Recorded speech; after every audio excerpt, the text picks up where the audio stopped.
Professor Sajid الرحمان صاحب، اور یہ بھی ذہن کشیر ہوتی صاحب کو یہ بھی ذہن نشین فرما لیں کہ کل جمعۃ المبارک کے مقدس موقع پر حضرت قبلہ صاحبزادہ صاحب کا خطاب ہونا ہے، ٹھیک 12:30 ٹھیک 12:30 بجے قبلہ صاحبزادہ صاحب کا خطاب شروع ہو جائے گا. تشریف رکھیں صاحب.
صاحب کی گفتگو میں میٹر بھی تھا اور پریزنٹیشن بھی لائک 727 تھی.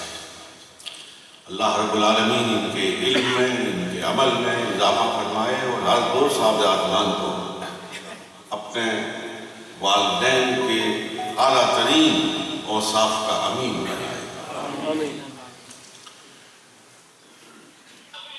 میں ایک دو جملے رسماً نہیں ہے، یہ دل کی بات ہے، میں آپ سے عرض کرتا ہوں کہ حضرت قاری صاحب سے بہت دیرینہ تعلق ہے، بہت ہی پرانا تعلق ہے۔ ان کے دادا صاحب محترم کے زمانے سے میرے خاندان کا ان کے ساتھ تعلق ہے، اور لوگ میرا عام طور پر جلسوں میں اس حوالے سے ذکر کرتے ہیں اور مجھے اس پر فخر بھی ہے، اور جتنا فخر کروں کم ہے کہ میں نے حضرت پیر نصیر الدین نصیر رحمۃ اللہ تعالیٰ علیہ کی نماز جنازہ کی امامت کی، یہ میرے لیے بہت ہی سرمایہ افتخار ہے۔ لیکن میں جو بات کہنا چاہتا ہوں وہ یہ کہ حضرت قاری صاحب کے دادا محترم نے، قاری صاحب محترم نے میرے دادا رحمۃ اللہ تعالیٰ علیہ کا نماز جنازہ پڑھایا تھا، تو یہ بڑی ایک مشترک سی بات ہے۔ اور قاری صاحب سے اس دیرینہ تعلق کے بنیاد پر بھی محبت ہے، لیکن محبت کا ایک اور سبب بھی ہے کہ یہ میرے محبوب کے محبوب ہیں۔ حضرت پیر نصیر الدین نصیر رحمۃ اللہ تعالیٰ علیہ ان سے محبت کرتے تھے، تو محبوب کا محبوب ہمیشہ محبوب ہی ہوا کرتا ہے۔ حضرات گرامی، مولانا طیب ہزاری صاحب نے آج کی رات سے متعلق آپ کی توجہ مبذول فرمائی ہے۔ یہ صاحبان علم کا مجمع ہے، آپ خوش قسمت ہیں،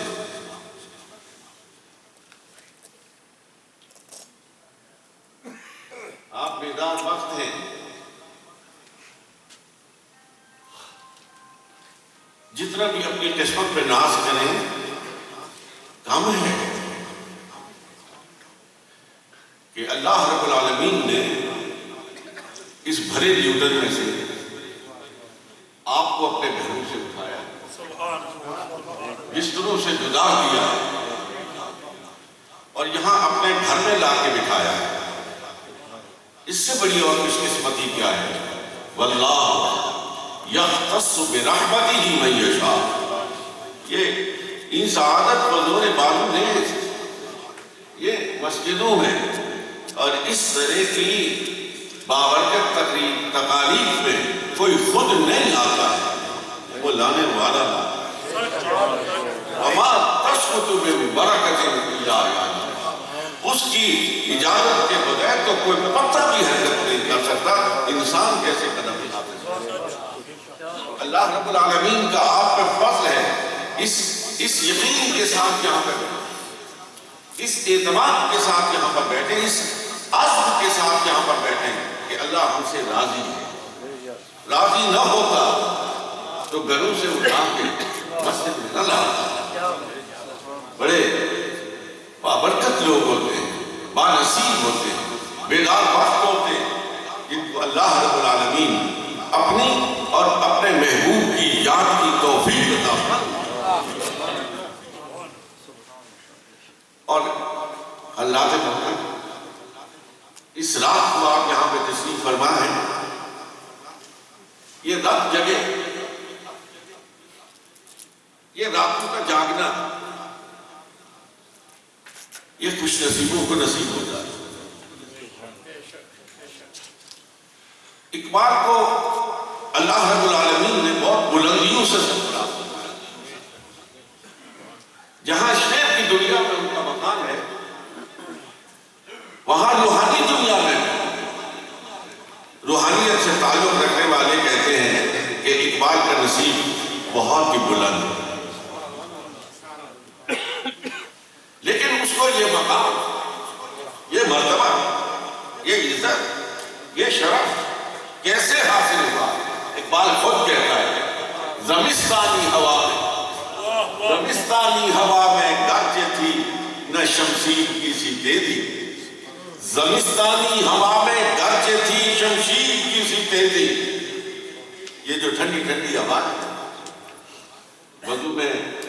وضو کرنے کے لیے جس کو ہاتھ لگانا ذرا مشکل ہو جاتا ہے، زمستانی ہوا میں گرج تھی شمشیر کی سی تیزی، نہ چھوٹے مجھ سے لندن میں آداب.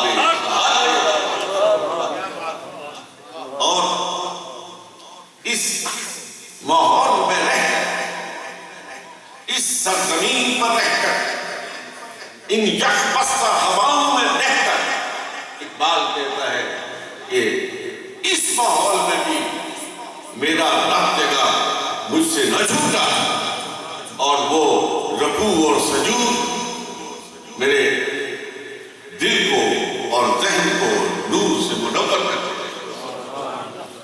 نعرہ تکبیر، نعرہ رسالت، نعرہ حیدری. اور اقبال ہی ایک دوسرا سبق دیتا ہے، دوسرا نہیں، یہی سبق، اسی کی تکرار کرتا ہے. اقبال کہتا ہے یہ جو بڑے بڑے صوفیاء آپ کو نظر آتے ہیں، یہ بڑے بڑے روحانیت کے بادشاہ آپ کو نظر آتے ہیں، ان کو بھی جو کچھ ملا ہے وہ رکوع سے ملا ہے، وہ سجدے سے ملا ہے، وہ آہ سحر گاہی کی وجہ سے ملا ہے. اقبال کہتا ہے عطار ہو، رومی ہو، عطار ہو، رومی ہو، راضی ہو، کچھ ہاتھ نہیں آتا بے آہ سحر گاہی. یہ جو سجدہ ہے یہ اللہ سے ملا دیتا ہے. اور یقین کیجئے بڑی زبردست بات کہی حضرت قاضی صاحب نے کہ یہ اللہ سے ملا دیتا ہے. اور جب اللہ سے ملا دیتا ہے اس بے نیاز کا انسان بندہ بن جاتا ہے تو پھر وہ ساری دنیا سے بے نیاز ہوتا ہے. کسی کا شعر ہے، مجھے یاد نہیں کس کا شعر ہے، لیکن بڑی خوبصورت بات کہی، دو عالم سے کرتی ہے بے گانا دل کو، دو عالم سے کرتی ہے بے گانا دل کو، عجب چیز ہے لذت آشنائی. جو اس کی طرف لو لگا لیتے ہیں نا، جو اس کے ہو جاتے ہیں، یقین کیجئے سر سجدے میں رکھ کر جب وہ کہتے ہیں نا سبحان ربی الاعلی، تو اوپر سے آواز آتی ہے لبیک یا عبدی، میرے بندے مان تو صحیح ہے، تو مان تو صحیح. کیا مانگتا ہے؟ مانگنا تیرا کام ہے، عطا کرنا ہمارا کام ہے. تو مانگتا جا، ہم دیتے جائیں، اور اس وقت تک دیتے رہیں گے کہ تو راضی ہو جائے. قرآن مجید فرقان الحمید میں رب العزت ارشاد فرماتے ہیں تتجافا جنوبہم عن المضاجع. ان خوش قسمت لوگوں کا ذکر ہو رہا ہے، آپ کا ذکر ہو رہا ہے. اس وقت مسجدوں میں بیٹھے ہوئے ذکر اللہ کی مسجدوں میں گم محمد الرسول اللہ کے غلاموں کا ذکر ہو رہا ہے. رب فرماتا ہے وہ لوگ جو اپنے آپ کو راتوں کو بستروں سے جدا کر دیتے اور جدا کر کے کہیں کلب میں نہیں جاتے، کہیں لہو لعب کے لیے نہیں جاتے، بارگاہ رب العزت میں سجدہ ریز ہونے کے لیے مسجدوں کا رخ کرتے ہیں. اللہ رب العالمین کے اس ارشاد کی توضیح اور تشریح کرتے ہوئے میرے آقا، میرے مولا، حبیب کبریا جناب محمد مصطفیٰ علیہ التحیۃ والثناء صلی اللہ علیہ وآلہ وسلم ارشاد فرماتے ہیں کہ روز محشر ہوگا، قیامت کا دن ہوگا، نفس نفسی کی کیفیت ہوگی، اور ہر دفعہ غیبی سے آواز آئے گی کہ وہ لوگ کھڑے ہو جائیں جو راتوں کو اپنے کو بستروں سے جدا کر دیا کرتے تھے. تو حدیث طیبہ میں آتا ہے کچھ لوگ کھڑے ہوں گے، بانصیب کھڑے ہوں گے، بیدار وقت کھڑے ہوں گے، اور ہر دفعہ غیبی سے آواز آئے گی یدخلون الجنۃ بغیر حساب.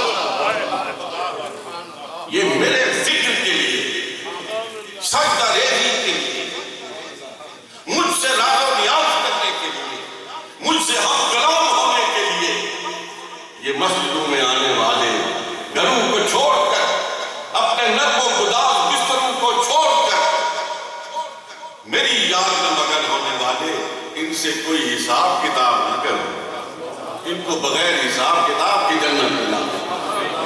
اور دوسرا، ان خوش نصیبوں کا ذکر کیا، فرمایا کہ وہ لوگ جو خوشی اور غمی میں، جو دکھ اور سکھ میں مجھ خدا کو فراموش نہیں کرتے تھے، جو خوشی میں بھی مجھے یاد رکھتے تھے، جو غمی میں بھی مجھے یاد رکھتے تھے، وہ کھڑے ہو جائیں تو پھر کچھ خوش نصیب کھڑے ہوں گے۔ میں اللہ ایک لمحے کے لیے آپ کی توجہ اس طرف مبذول کرانا چاہتا ہوں کہ اکثر و بیشتر آپ خود اس بات پر غور کر لیجیے گا، یا خوشی میں آدمی ڈگمگاتا ہے یا غمی میں ڈگمگاتا ہے، وہ راہ مستقیم سے پھٹک جاتا ہے۔ بڑے خوش نصیب ہوتے ہیں وہ جو نہ خوشی میں خدا کو بھولتے ہیں، نہ غمی میں خدا کو بھولتے ہیں۔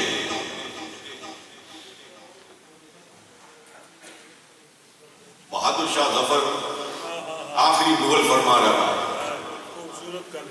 اور خوبصورت شعر کہہ گیا، درس دے گیا اور اپنی زندگی کا نچوڑ پیش کر گیا۔ کہتا ہے ظفر آدمی اس کو ہرگز نہ جانے گا، ظفر آدمی اس کو ہرگز نہ جانے گا، وہ کتنا ہی صاحب فام و زکات، ظفر آدمی اس کو ہرگز نہ جانے گا، وہ کتنا ہی صاحب فام و زکات، جسے عیش میں یاد خدا نہ رہے اور تیش میں خوف خدا نہ رہے، جو عیش میں بھی خدا کو یاد رکھتا ہے، جو تیش میں بھی خوف خدا رکھتا ہے، رب العزت روز محشر فرماتا ہے یدخلون الجنت بغیر حساب، اس کو بھی بغیر حساب کے، بغیر کتاب کے جنت میں داخل کر دیا۔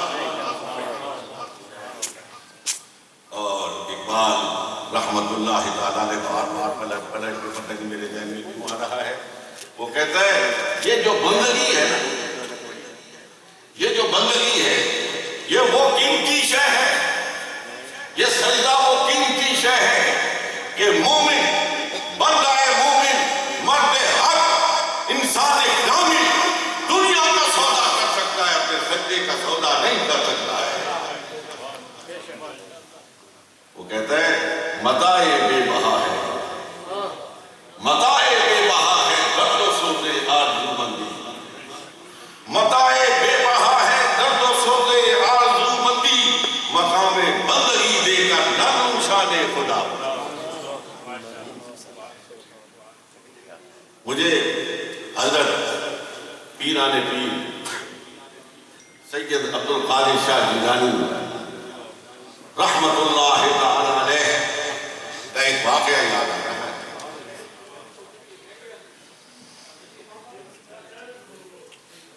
روایت ہے کہ آپ ایک مسجد کا تشریف لے جائیں، تشریف فرما تھے، ابھی نماز کا وقت ہوا چاہتا تھا کہ باہر سے ایک لکڑہارا فقیر آیا۔ یہ جو گدڑی پوش ہوتے ہیں، یہ جو گدڑی پوش ہوتے ہیں، یہ بعض دفعہ لکڑیوں کے گٹھے اٹھائے ہوئے ہوتے ہیں، لیکن چلتے چلتے خدا سے ہم کلام ہو رہے ہیں۔ فرماتے میں نے جب دیکھا پہلی نظر اسے تو میں نے سمجھا کہ کوئی لکڑیاں بیچنے والا مزدور ہے، اس نے وہ لکڑیوں کا گٹھا اتارا۔ جب وہ وضو کرنے لگا تو حضرت غوث اعظم فرماتے ہیں، کوئی عام آدمی نہیں، غوث اعظم فرماتے ہیں، حضرت غوث اعظم فرماتے ہیں کہ جب میں نے اس کے آداب وضو کو دیکھا تو میں نے کہا کہ کوئی عام آدمی نہیں ہے، یہ تو کوئی بڑی باقیمت ہے۔ فرماتے ہیں ایک بات اور سن لیجیے، جب میں اور آپ دیکھتے ہیں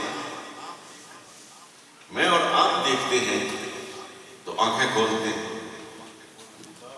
سر کو اٹھاتے ہیں، جہاں تک سر بلند ہوتا ہے، جہاں تک یہ بینائی کام کرتی ہے وہاں تک ہم دیکھ پاتے ہیں، لیکن ایک مخلوق ایسی ہے جب دیکھنا چاہے نا تو وہ آنکھیں کھولتی نہیں ہے، آنکھیں بند کرتی ہے، آنکھیں بند کرتی ہے اور سر کو اٹھاتی نہیں، سر کو جھکاتی ہے۔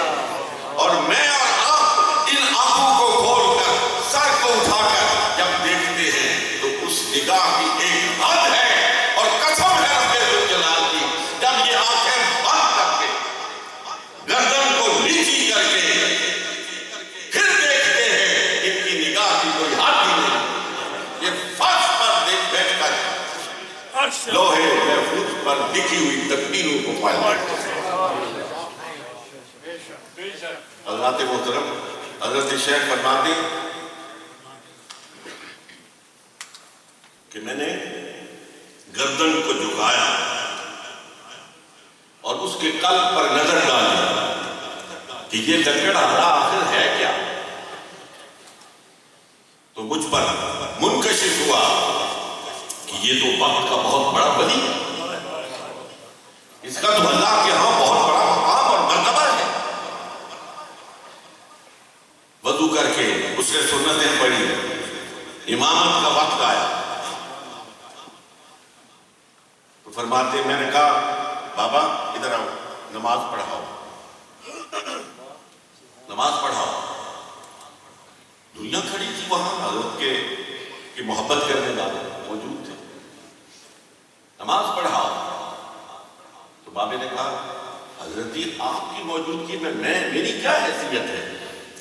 تو پھر آپ نے ایک انتہائی روحانیت سے بھرپور جملہ ارشاد فرمایا بابا اندھے سے بات نہیں کر رہے ہو، آنکھ والے سے بات کر رہے ہو، آنکھ والے سے بات کر رہے ہو، آگے بڑھو، میرا دل چاہتا ہے کہ میں تیرے پیچھے نماز۔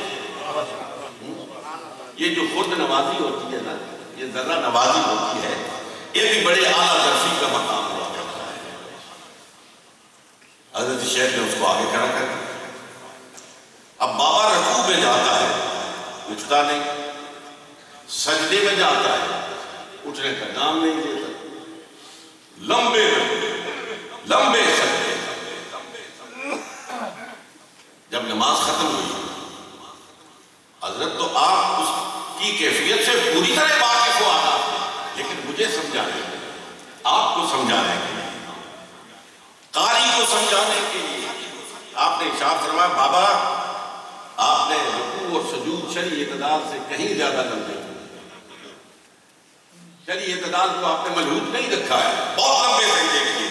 بابے نے ہاتھ بابے نے کہا حضرت جی قسم ہے رب ذوالجلال کی، اسی وجہ سے تو نماز پڑھاتا ہی نہیں۔ سبحان اللہ، سبحان اللہ۔ اس لیے کہ میں جب سر سجدے میں رکھ کر سبحان ربی الاعلیٰ کہتا ہوں، قسم ہے رب ذوالجلال کی، جب تک اوپر سے جواب نہیں آتا لبیک یا عبدی میرے بندے بات تو کر، کیا کہنا چاہتا ہے؟ میں اگلی دفعہ سبحان ربی الاعلیٰ کہتا ہے۔ اقبال نے اس کو کہا نا افلاک سے آتا ہے،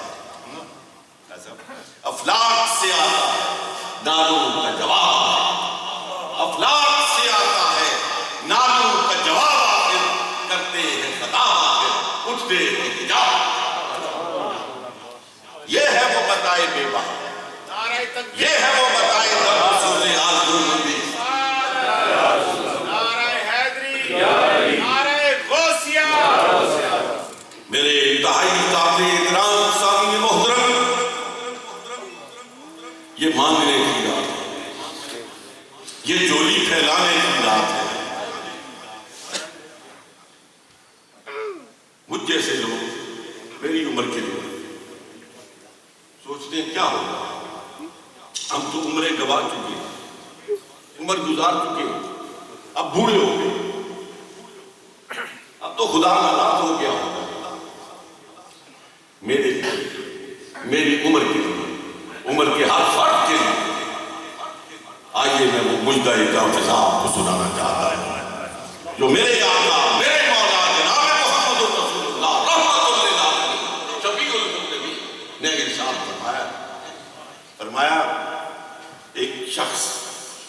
جو نشہ اقتدار میں مست ہوگا، جس کے پاس مال ہوگا، دولت ہوگی، قوت ہوگی، اقتدار ہوگا، برادری ہوگی، سب کچھ ہوگا، خدا کو بھول جائے گا۔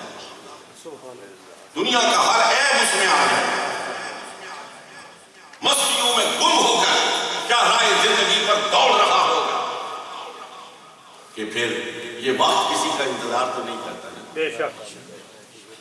میں اپنے نوجوان بیٹوں کی خدمت میں ایک جملہ معترضہ کہنا چاہتا ہوں۔ میرے عزیز بچوں، میرے نوجوان بیٹوں، میری اس بات کو پلے باندھ کے رکھو کہ ہر چیز خریدی جا سکتی ہے، گزرا ہوا وقت خریدا نہیں جا سکتا۔ ہر چیز خریدی جا سکتی ہے، گزرا ہوا وقت خریدا نہیں جا سکتا۔ ایک ایک لمحے کی حفاظت، ایک ایک لہجے کی حفاظت، اسے ضائع کیا عرض کر رہا تھا۔ وہ شخص جو زندگی کی پٹ ڈنڈی پر چھترے کے پہاڑ کی طرح بھاگ رہا تھا، بڑھاپا، اب جب بڑھاپا آتا ہے قوا مزمحل ہو جاتی ہے، وہ نہ قوت رفتار رہتی ہے، نہ وہ بصارت رہتی ہے، نہ وہ سماعت رہتی ہے، اور پھر یہ دنیا تو ہاتھ کی میل ہے، یہ بھی آہستہ آہستہ ہاتھ سے نکلنا شروع ہو جاتی ہے۔ اور جس اولاد کے لیے ہم حلال اور حرام کی تمیز نہیں کرتے، ہم ہر مال حرام کو ہضم کرنے کے لیے اپنے بدن کو کھلا رکھتے ہیں، وہ اولاد بھی ساتھ چھوڑ دیتے۔ میں دیکھ رہا ہوں، آپ دیکھ رہے، اپنی آنکھوں سے دیکھ رہے، گھر گھر میں رونا ہے، اس دولت کی وجہ سے لوگ اپنے والدین کے نافرمان ہو رہے ہیں۔ بہت ساری باتیں ذہن میں آ رہی ہیں، لیکن مجھے 10 بجے کا وقت سامنے ہے۔ یہ جو ترکہ ہے، اس کو ترکہ کیوں کہتے ہیں؟ ایسا کیوں کہتے ہیں اس کو ترکہ؟ اس لیے کہتے ہیں کہ جو مرنے والا پیچھے چھوڑ کے جائے اس کو ترکہ کہتے ہیں۔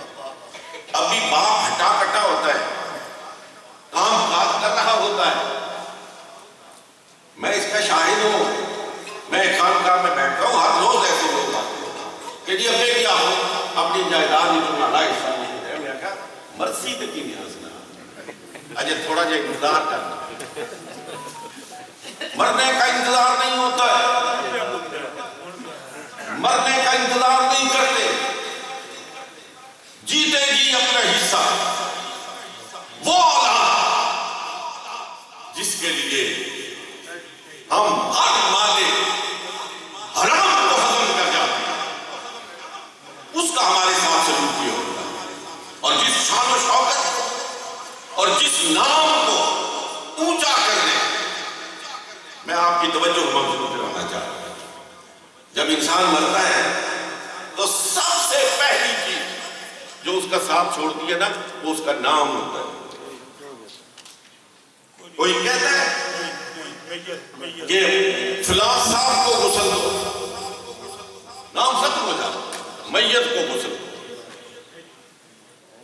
پھر جب وہاں گھر سے اٹھاتے، کوئی کہتا ہے فلاں شخص کو اٹھاؤ، کہتے ہیں جنازہ، جنازے وہ نام، وہ وقار جس کے لیے ہم ساری زندگی کا وہ دعا کرتے ہیں، ادھر سے سانس نکلا ادھر سے نام۔ لیکن خدا کی قسم اٹھا کہ جو ذکر اللہ کی بستیوں میں ڈوب رہتے ہیں، جو اس کے نام کے ساتھ اپنے نام کو ضم کر دیتے ہیں، نہ ان کا نام مٹتا ہے نہ ان کا کام مٹتا ہے۔ سبحان اللہ۔ مرنے کے بعد بھی وہ کیا، بات دوسری طرف چلی جائے گی، وہ کیا، ان کی ذات کیا، ان کی ہستی کی کیا بات ہے۔ خدا کی قسم ان کے قبر پر پڑے ہوئے ریت کے ذروں میں بھی اللہ جانتا ہے۔ میں نے اسلامک یونیورسٹی میں ایک دفعہ گفتگو کرتے ہوئے کہا تھا کہ ان لوگوں کو مشرک کہنے والوں، سنو، میں آپ کی خدمت میں ایک بات عرض کرنا چاہتا ہوں۔ کہ میں اور آپ زبان سے کہتے ہیں لا الہ الا اللہ، لا الہ الا اللہ، لا الہ الا اللہ، الحمدللہ، اس پر ہمیں فخر ہے کہ زبان سے کہتے ہیں، لیکن جن پر تم شرک کے فتوے لگاتے ہو ان کے جسم کا بال بال لا الہ، وہ مر جاتے ہیں، ان کی قبر پر پڑے ہوئے مٹی کے ذرے بھی لا الہ الا اللہ، لا الہ الا اللہ کہتے ہیں، سننے کے لیے کوئی کان چاہیے۔ وہ شخص جو دنیا داری میں بہت آگے جا چکا تھا، اب دعا مطمئن ہو گئے، رفتار نے ساتھ چھوڑ دیا، گفتار نے ساتھ چھوڑ دیا، دست و بازو نے ہاتھ چھوڑ دیا، پیش و عقارب نے ساتھ چھوڑ دیا، بورا ہو گیا، برا حال ہو گیا۔ اب اس بے سر و سامانی کے عالم میں، اس قسم و پرسی کے عالم میں پھر اسے خدا آتا ہے۔ سارے پوچھیں اپنے آپ سے، آتا ہے پھر کیا؟ جب یہ کیفیت ہوتی ہے پھر اور کوئی یاد نہیں آتا، پھر وہی یاد آتا ہے، پھر وہی مالک الملک یاد آتا ہے، وہی خالق یاد آتا ہے، پھر وہ یاد آتا ہے۔ اور رات کے پچھلے پہر اسی طرح کی کسی رات میں وہ گھر سے اٹھتا ہے، مسجد میں پہنچتا ہے، سر سجدے میں رکھتا ہے اور خضوع کے آنسو بہاتا ہے اور کہتا ہے میرے رب سب کو چھوڑ کر اب تیرے دروازے پہ آئے، سب مجھے چھوڑ گئے ہیں، مولا اب تیرے دروازے پہ آئے۔ رب کعبہ کی قسم رب فرماتا ہے کہ جب میرا بندہ پھر ساری دنیا سے کنارہ کش ہو کر میرے دروازے پہ آ کے، میری تحریر پہ آ کے سر سجدے میں رکھ کے کہتا نا سبحان ربی الاعلیٰ، میری رحمت جوش میری رحمت جوش فرماتی ہے، مجھے یہ حدیث کے الفاظ ہیں، مجھے اس کی داڑھی کے سفید بالوں کی حیا،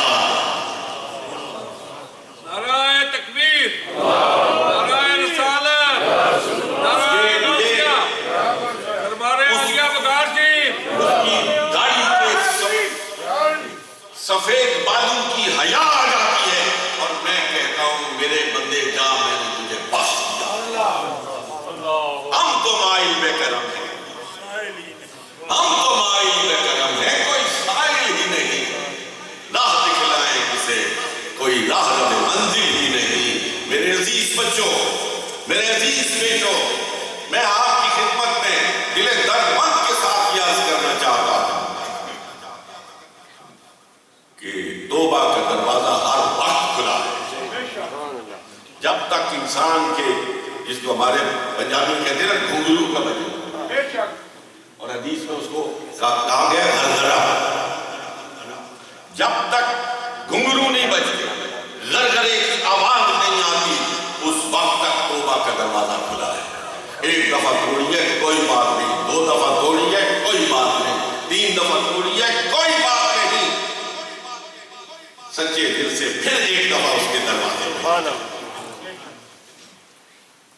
اس کی بارگاہ میں آنا تمہارا کام ہے، اس کی رحمت کا چادر، رحمت کی چادر کا تمہارے سروں پر فکر ہو جانا، یہ اس رب اللہ کا کام ہے۔ سبحان اللہ۔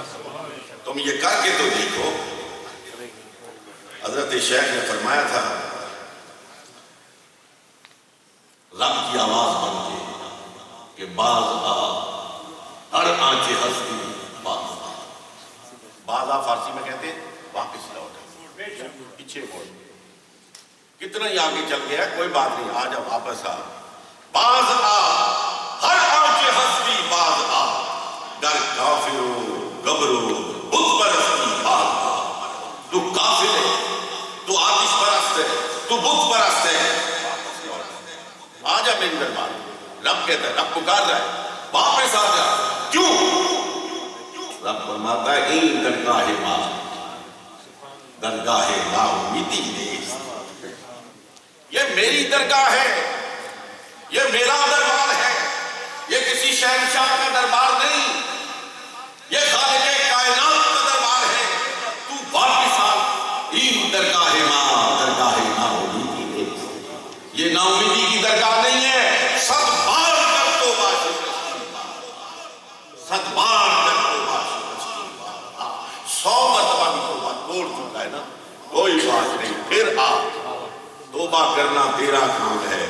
توبہ کو قبول کرنا یہ میرا کام ہے، اور طریقہ میں آپ کو بتاتا ہوں۔ توبہ کرو، اپنے سرکار کو پکارو، اپنے آقا کو پکارو، سرکار علیہ السلام کا وسیلہ لے کر میرے نوجوان بیٹے سبحان اللہ، اول درود پڑھو، آخر درود شریف پڑھو، بیچ میں توبہ اور استغفار کرو۔ قسم ہے رب ذوالجلال کی، جب لیا نام نبی میں ہے دعا سے شہر۔ حافظ بدر الدین مدد کہتے ہیں جب لیا میں نے نام نبی دعا سے پہلے میری آواز وہاں پہنچی، ابھی ہوا وہاں نہیں پہنچتی، میری آواز وہاں پہنچ جاتی۔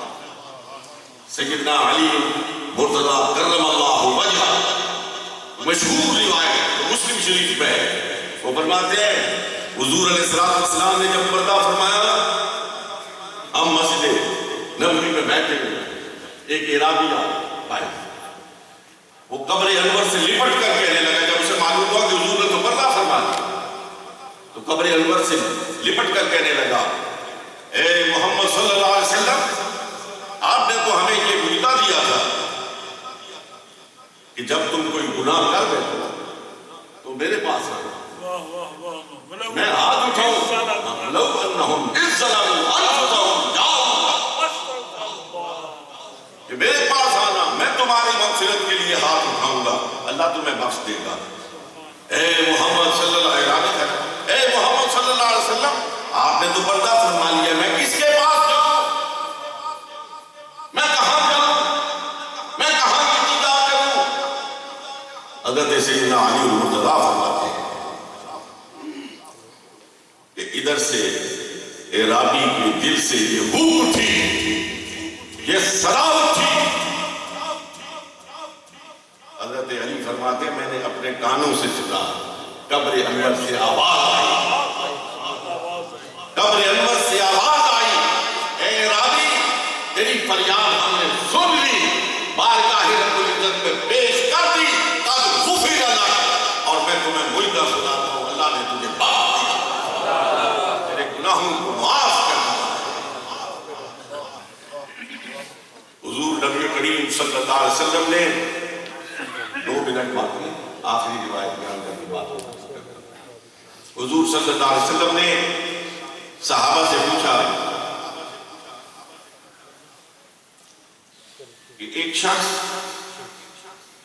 لمبے سفر پر جا رہا ہے، لمبے سفر پر، اس کے پاس کچھ زیادہ راہ ہے، سواری ہے، پانی ہے، کھانے کی چیزیں ہیں، اونٹ پر سوار ہے، راستے میں استراحت کے لیے رکتا ہے، ایک چھاؤں کے نیچے بیٹھ جاتا ہے اور وہیں پہ سو جاتا ہے، آنکھ لگ جاتا ہے۔ جب آنکھ کھلتی ہے تو وہاں اونٹ ہی موجود ہے، نہ وہ زیادہ راہ موجود ہے، نہ اونٹ موجود ہے، اور بے آب و گیا سے راہ ہے، سوائے موت کے اسے اور کوئی چیز نظر نہیں آتی۔ سرکار نے فرمایا میرے صحابہ کو بتاؤ اس کی کیا کیفیت ہوگی؟ انہوں نے کہا یا رسول اللہ صلی اللہ علیہ وسلم، اسے سوائے موت کے اور مایوسی کے اور کوئی چیز نظر نہیں آئی، اس سے زیادہ کوئی مایوسی ہو نہیں سکتی۔ حضور نے فرمایا اس کی پھر آنکھ لگ جاتی ہے، پھر سو جاتا ہے، آنکھ کھلتی ہے تو دیکھتا ہے اونٹ کھڑا ہے اور اس کے اوپر وہ سارا سامان بھی موجود ہے، اب بتاؤ اس کی کیا کیفیت ہے؟ تو صحابہ نے عرض کیا یا رسول اللہ صلی اللہ علیہ وسلم، اب تو اس کو نئی زندگی مل گئی، اب تو اس کی خوشی کی کوئی انتہا نہ رہی۔ میرے بچوں میں یہ آپ کو سنا، میں یہ آپ کے لیے حدیث رسالت مآب صلی اللہ علیہ وسلم پیش کرنے کی سعادت حاصل کر رہا ہوں۔ حضور علیہ السلام نے فرمایا تو پھر سنو، جب کوئی توبہ کے دروازے پہ آ کے دستک دیتا ہے اور اللہ رب العالمین سے توبہ و استغفار کرتا ہے تو رب کریم اس سے بھی زیادہ خوش ہو جاتا ہے کہ میرا بندہ میرے دروازے پر۔ میں صاحب کی اجازت سے تجاوز کر رہا ہوں۔ صرف ایک بات کہنا چاہتا ہوں. دیکھیے یہ جو نماز آپ پڑھتے ہیں نا، بخشش کے حصول کا یہ بہترین طریقہ ہے. میرے بچوں جب آپ ہاتھ اٹھاتے ہو، یوں ہاتھ اٹھاتے ہو، یہ کیا ہے؟ اس کو صوفی کہتے ہیں. یہ علامتی ہے، علامتی. ایک تو رسالت پاک صلی اللہ علیہ وسلم کی سنت تو ہے ہی، حضور نے بھی کیوں اٹھائے؟ وہ کہتے ہیں یہ علامت ہے اس بات کی کہ جب آدمی ہاتھ اٹھاتا ہے تو وہ رب کریم کے سامنے سرنڈر کرتا ہے کہ میں ساری دنیا سے دستک ہو کر، ساری دنیا کو پیچھے چھوڑ کر، اے میرے مولا میں یہ قانون کو ہاتھ لے یہ قانون کو ہاتھ لگا کر کہتا ہوں اللہ اللہ اللہ تو سب سے بڑا ہے. تو صوفی فرماتے ہیں کہ عام کسی قاتل، کوئی قاتل مقتول کے گھر چلا جائے، اس کے صحن میں چلا جائے، تو اس کے سلیم الفطرت دشمن کہتے یار جانے دو، ہمارے صحن میں آ گیا، ہمارے گھر آ گیا، ہمارے دروازے پر آ گیا، جانے دو. وہ تو احکم الحاکمین ہے، وہ تو رب العالمین ہے. جب ہاتھ اٹھا کر بندہ عاجز اپنے آپ کو سرنڈر کر کے اللہ اکبر کا نعرہ لگاتا ہے، رب کہتا ہے میرا بندہ میرے صحن میں آ گیا، میرے دروازے پر آ گیا. اس وقت آپ منوں کے حساب، گروہوں کے حساب، گناہوں سے زدے ہوئے اس کے دربار میں پہنچے گا. تو یہ آپ کے لیے، میرے لیے معدہ نافذہ ہے کہ توبہ کرنے والا ایسے ہوتا ہے جیسے اس نے کوئی گناہ کیا ہی نہیں.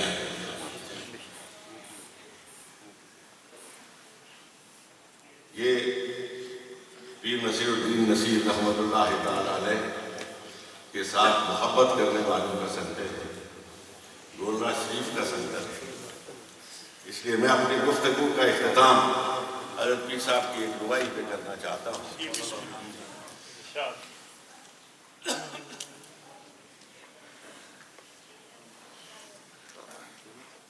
پیر صاحب فرماتے ہیں آقا علیہ السلام سے، تجھ سے میری زندگی کا یہ نظام چل رہا ہے، تجھ سے میری زندگی کا یہ نظام چل رہا ہے، تیرا آستہ سلامت میرا کام. تجھ سے میری زندگی کا یہ نظام چل رہا ہے، تیرا آستہ سلامت میرا کام چل رہا ہے. نہیں عرش فرش پر، فرماتے ہیں نہیں عرش فرش پر ہی تیری عظمتوں کے چرچے، نہیں